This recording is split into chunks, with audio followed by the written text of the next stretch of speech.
aspirants, welcome to Daily Chronicles by Abhiram Ias. In this Daily Chronicles, we'll be discussing about various articles from the UPSC relevance. So for today, we have selected 5 topics such.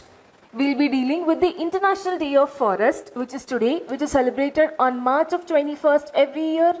And we'll be also discussing about labor migration and the cause of inflation, that is labor migration. And we'll be also discussing about delimitation, which is in news since past days, and we'll be discussing about windfall tax, what is windfall tax, and lastly we'll be discussing about tuberculosis disease. Let's see the first article. My first article is about International Day of Forest 2025. So as I discussed, every March of 21st, we'll be celebrating International Day of Forest. Now, what are the uses of forest? See, we know what a forest, but what are the uses of forest? It does many things. Like carbon sequestration. Carbon sequestration. What is carbon sequestration? Holding of carbon. It takes carbon dioxide and gives us oxygen. That is very basic, right? Climate regulator. It is climate regulator. And it is vital organ of ecosystem. It balances the ecosystem, right? These are all functions of the forest. Now, how do you define a forest basically?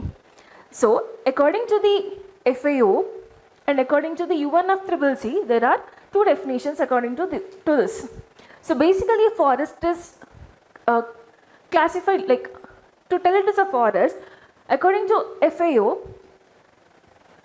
the definition is like, there should be minimum canopy cover of 10% and the tree height should be 5 meters and the area is about like 0.5 hectares and it is predominantly non-agricultural land. And according to UNFCCC, the definition is the canopy area should be like 10 to 30% with the tree height of 2 to 5 meters and the minimum area should be 0.1 hectares.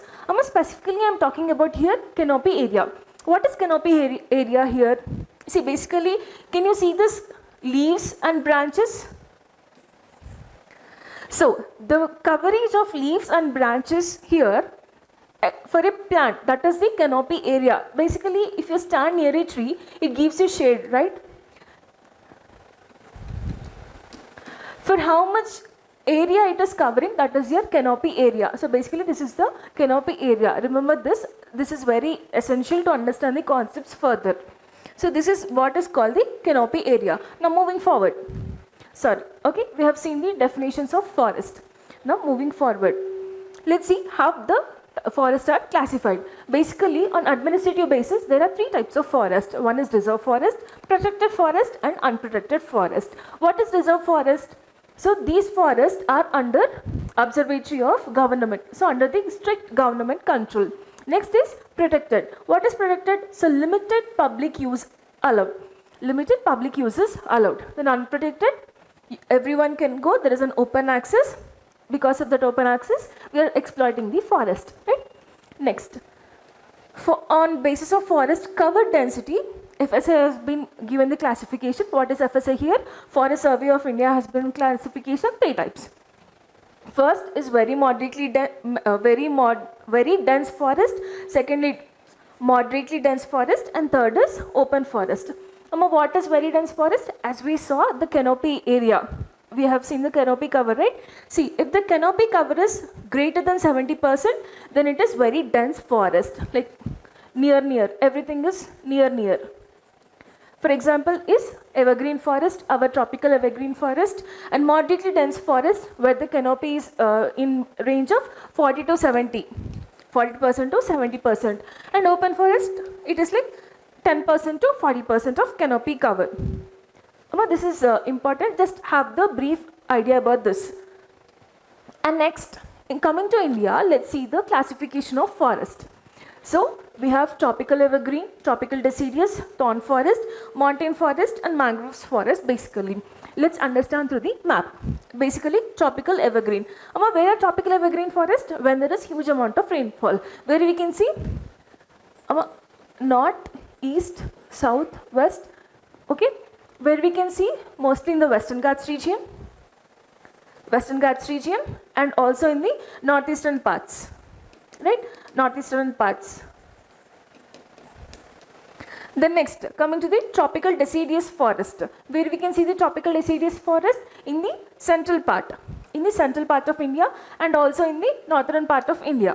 Okay? This is tropical deciduous, where we can find in the central and northern India. Then next is the thorn forest, where we can see thorn forest basically in the arid regions. What are our arid regions?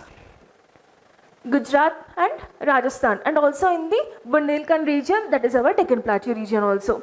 The next, mangrove forest, where we can see mangroves basically in the coastal areas, right? So we can see in West Bengal region, here you can see West Bengal region, Odisha, and also Andhra Pradesh.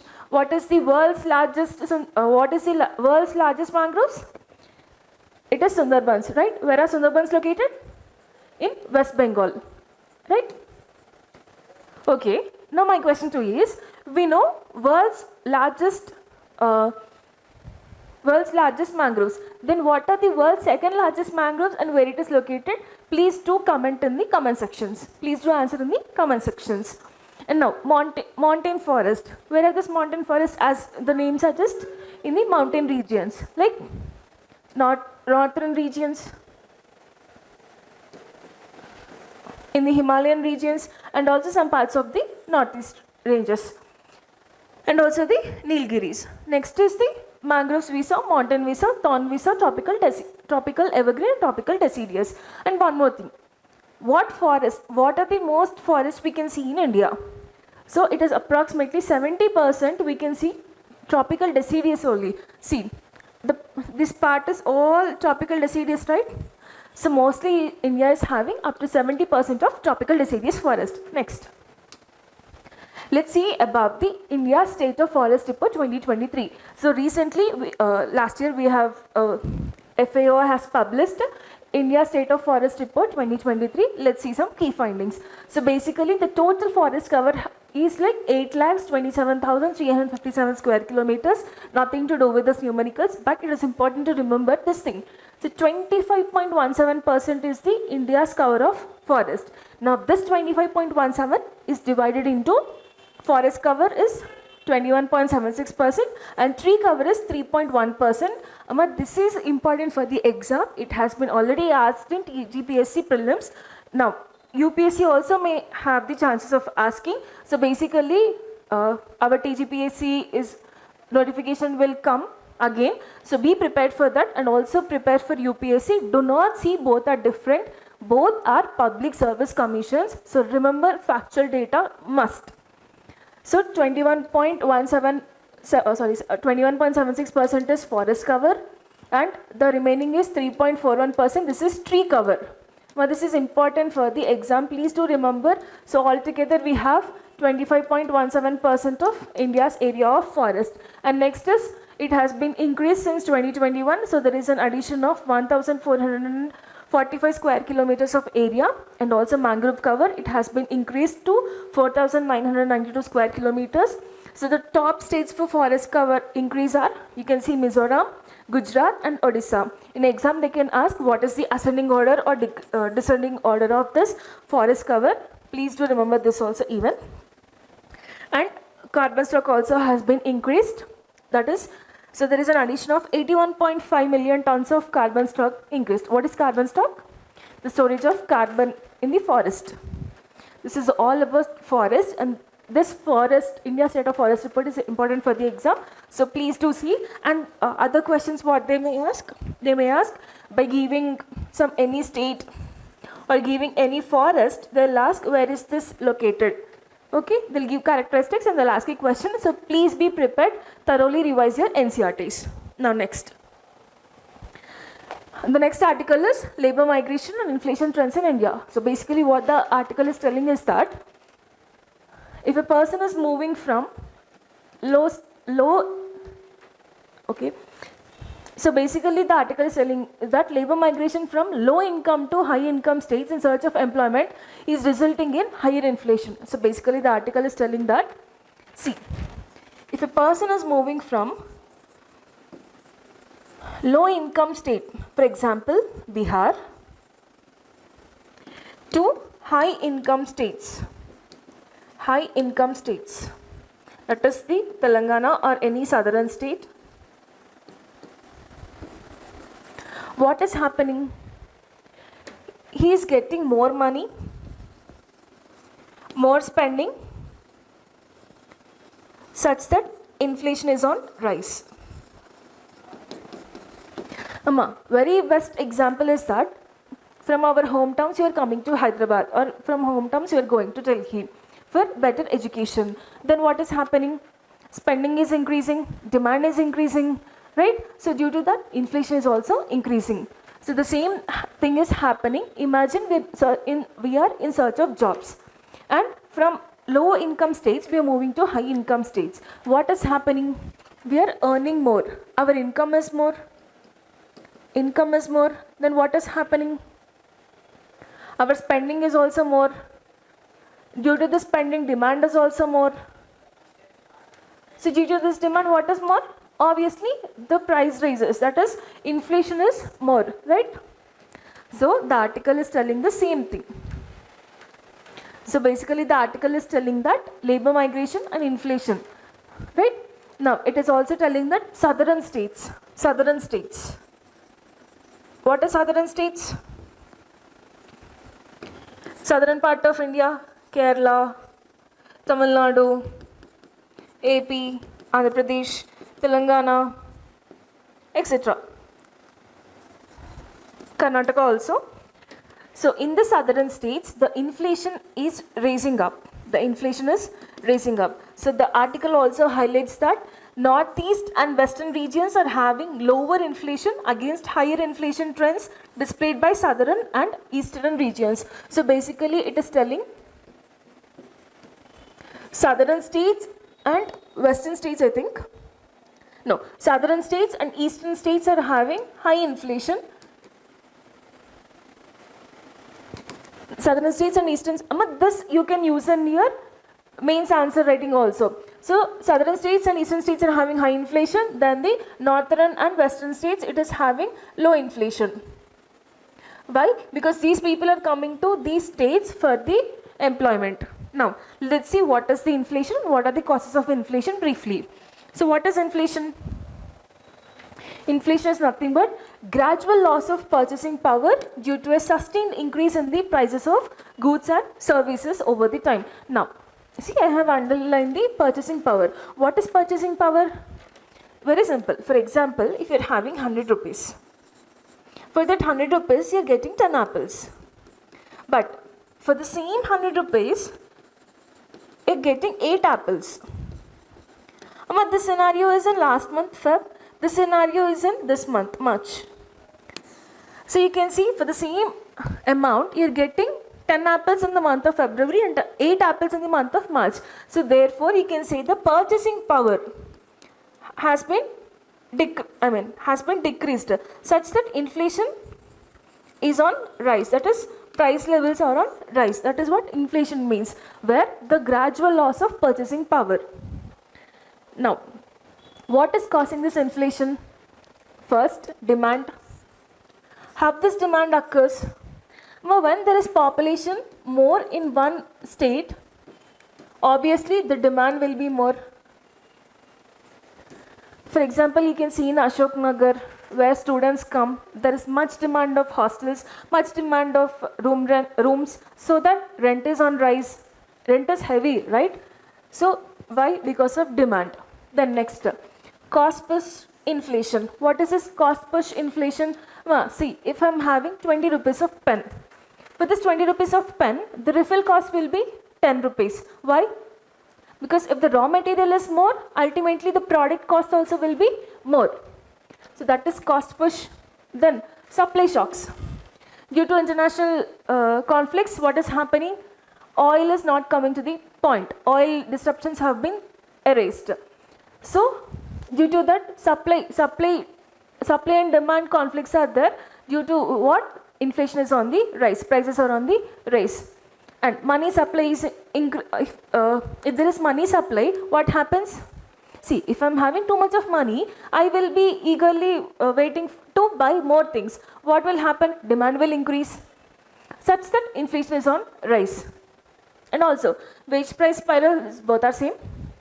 And fiscal policies. See, take election time. What happens in election time?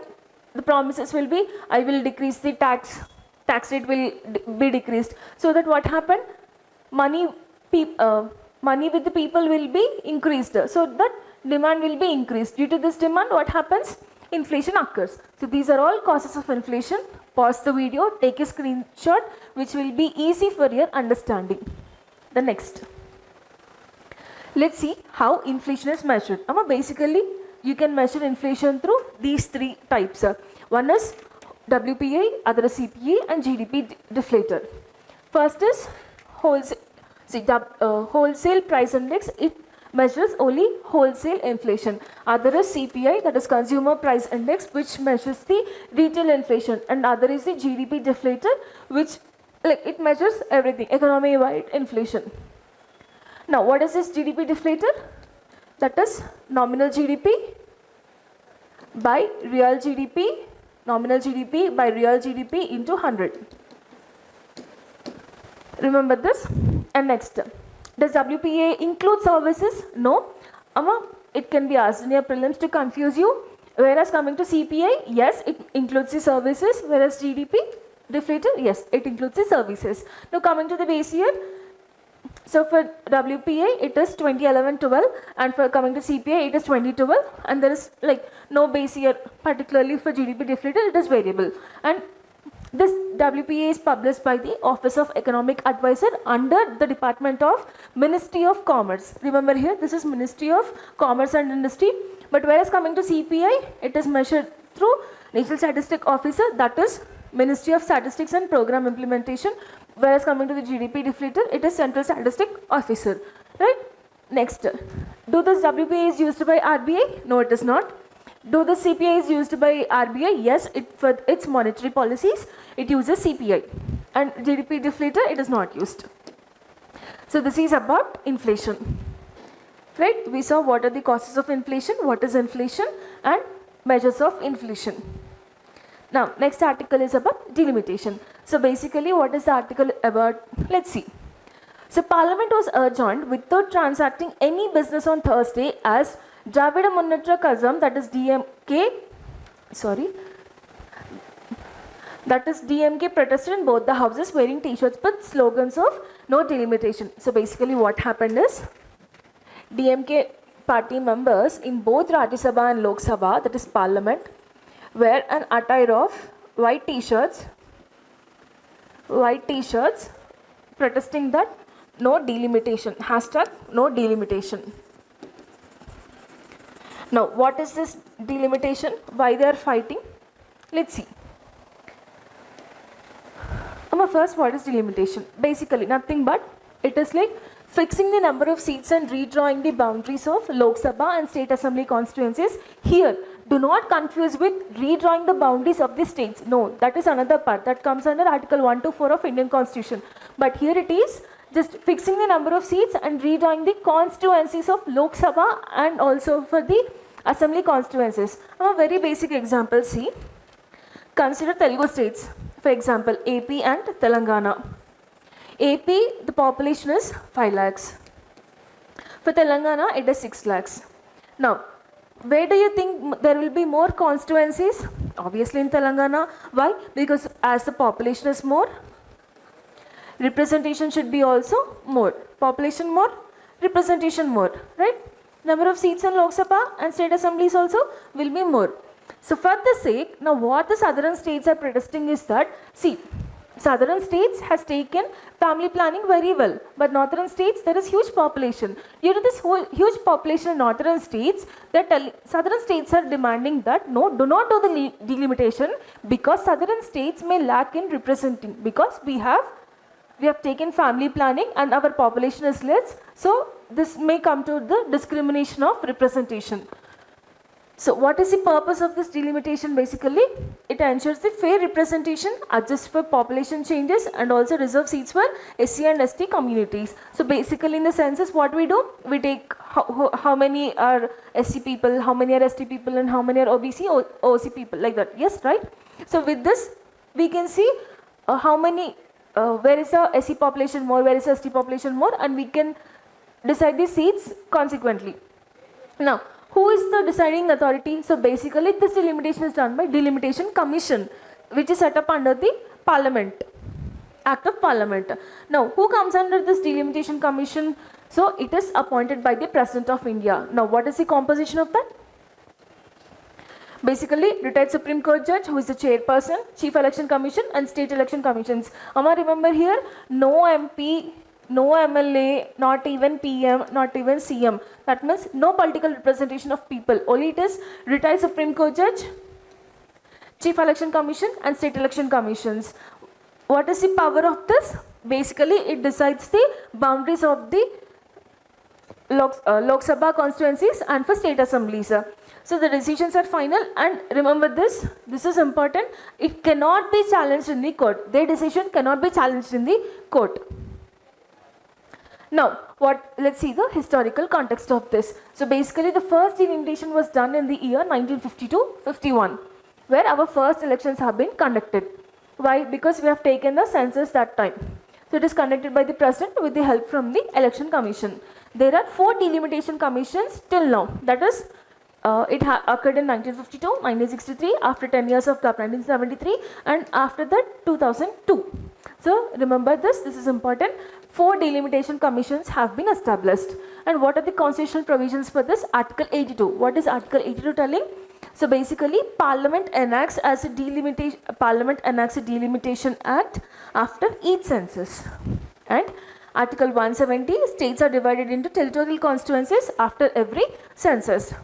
Article 330 and 332, it provides reservation for SC and ST seats. Now, what is the issue? So basically, 2026 we have to take the census. 2026 census, we have to take the population data. Now, what the southern states are telling, you take the census, no problem. But do not do the delimitation. Do not do the delimitation. But according to Indian Constitution, what it is telling, states are divided into territorial constituencies after every census, right? Now, the problem with southern states is that southern states having less amount of population compared to the northern states. So southern states are arguing that no, do not do delimitation because we may lack the representation, we may lack the number of seats in the Lok Sabha or the constituencies, that is the assemblies. That is the issue they are doing. And now, what is the significance of this delimitation? As we discussed, representation, that is, it ensures one person, one vote and one value principle. Right? Now, equity also matters. It presents over or under representation due to population shifts. And SC/ST reservations, as just now we saw that, what is that? It takes the SC/ST census also, so where the population is more, it gives seats, more seats to the constituencies. And federalism. What is federalism? Center-state relations. So balances population-based representation with regional interest. And other thing is population control, where you freeze the population control, as just now. See, this is everything related to population. Because southern states are having less population compared to northern states. That is the issue. We may lack the representation in Lok Sabha and also in the state assemblies. This is all the issue about. Now, let's see the disadvantages and advantages. Advantages we already saw. Now, coming to the disadvantages. So, there occurs the regional disparities between the northern part of India and southern part of India, and also the funding issues. So, according to 15th Finance Commission, there was more fund to the northern part of India than compared to the southern part of India. And also reservation impact. As we saw, SC and ST reservation is impacting in the southern states compared to the northern states. This is all about the delimitation. Now, moving to the next. Clear with the concepts? If you are not able to understand the concepts, please to comment in the comment section. We'll improve ourselves. The next, windfall tax. Now, what is windfall tax? So basically, let me discuss what is windfall. Then afterwards, we can go to the article. Now, basically, imagine you're having sugar. You're a shopkeeper and you're having sugar stocks. Suddenly, there is a loss of sugar stocks. That means the market of sugar is going down. There is no supply of sugar. Now, what happens when supply is low? Demand will be more, right? There is more demand for sugar. And as a shopkeeper, I am having my sugar stocks. What I will do? I will raise the sugar prices, right? Prices of sugar will increase. That means I'm getting profit, right? I'm getting profit amount, right? So on this profit, government is putting tax. Government is putting tax. That is simply a windfall tax. So there is unexpected of profit. That is, on that profit I'm putting the tax. That is windfall tax. Now what? And this windfall is majorly for gas, oil, and mining companies. Now what the article is telling that oil and gas companies will not face any new taxes like the windfall profits tax after the coming into effect of a new law that promises stability of fiscal regime. And this is said by the petroleum minister. Who is petroleum minister? Hardeep Singh Puri. Right? This is the thing. This is the article about, summary of the article. Now let's see about windfall tax more briefly. This tax is a supernormal profits of fuel exporters and domestic crude oil producers. This tax is imposed on supernormal profits of fuel exporters and also the domestic crude oil producers. Now, this is levied as the central excise tax. Central excise tax assessed on fuel exports and also the crude oil production. Now, commonly, this is, as just now we saw, it is on oil industries, gas industries, and mining industries. This is important. Remember this. Now, this is aimed at redistributing the unexpected profits and maintaining the economic stability. Now, further, what are the purposes of this windfall tax? See, basically, I got the profit. Now, with this profit, what the government has to do? Now, I am levying the tax. With this tax, what I have to do? I will use for social welfare and also for redistribution of profits. What will I do with this redistribution? So, basically, it prevents producers from exclusively benefiting at the consumer's expense, right? Now, due to some unforeseen circumstances, the supply is decreased and the demand has been increased. So, basically, I am benefiting and the other person is losing. So, that is why I'm putting the tax on it. With putting the tax, what happens? I will use it for social welfare and also revenue generation. This tax, I mean, what I am receiving as the government, what I am receiving, I will use it in other infrastructural things. So revenue generation, which acts an additional supplementary revenue stream and also narrowing the trade deficit. That means I am controlling the I am maintaining the economic stability. Now, let's see the advantages and disadvantages of this. As we saw, revenue generation, and it encourages reinvestment and also reduces the prices. Now, coming to the disadvantages. I am a oil company owner. Now, we are putting some tax on me. What will I do? I will discourage. See, the government is taking more tax. That is my profit. But government is putting tax on me. What will I do? Instead of investing in oil and gas companies, I will invest in other company. So that is what like that. It affects the oil companies, targets the crude oil firms, benefiting from the high global prices. And next thing is economical burden. If you are taking my profits, what will I do? I will go into economic burden, right? This is all about windfall tax. This is important for prelims. Couple of times it was there in the news. Remember this. Next, lastly, our last article is about tuberculosis. As everyone know, this is a disease, lung disease. So basically, on March of 24th, we celebrate Global Tuberculosis Day for eradication and elimination of TB. Now, what is this TB? Basically, it is a lung disease caused by the Mycobacterium tuberculosis. Right? This is a bacterial disease. Remember, not a viral or fungal disease, bacterial disease, which primarily affects the lungs. When it is affecting the lungs, it is called as pulmonary TB. But it can spread to other organs also. That is called the extrapulmonary TB. And now there are 3 types of TBs. But before discussing the types, see, it is an airborne disease which spreads through droplets. When we cough or when we sneeze, it spreads in air through the droplets. So please wear the mask. Now, if we see the types of TB, there are 3 types. One is active TB, next is latent TB, and drug-resistant TB, which is cured through the drugs. So, what is active TB? It is infectious. It can pass through one person to another through air, through the droplets.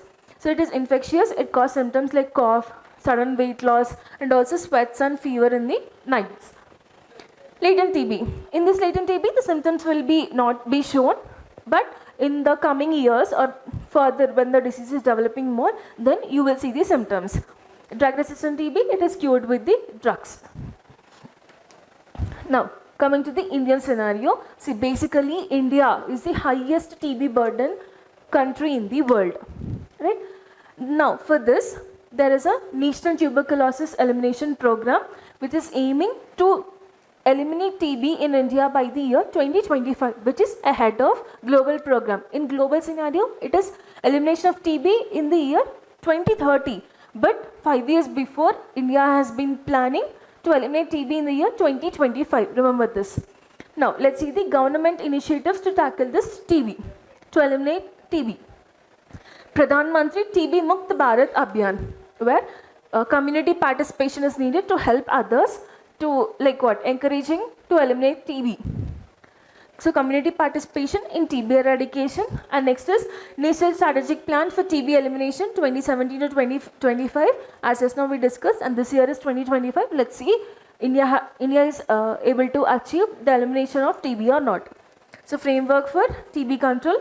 Next is TB Harega, Desh Jeetega campaign, that is elimination of TB and winning of the country.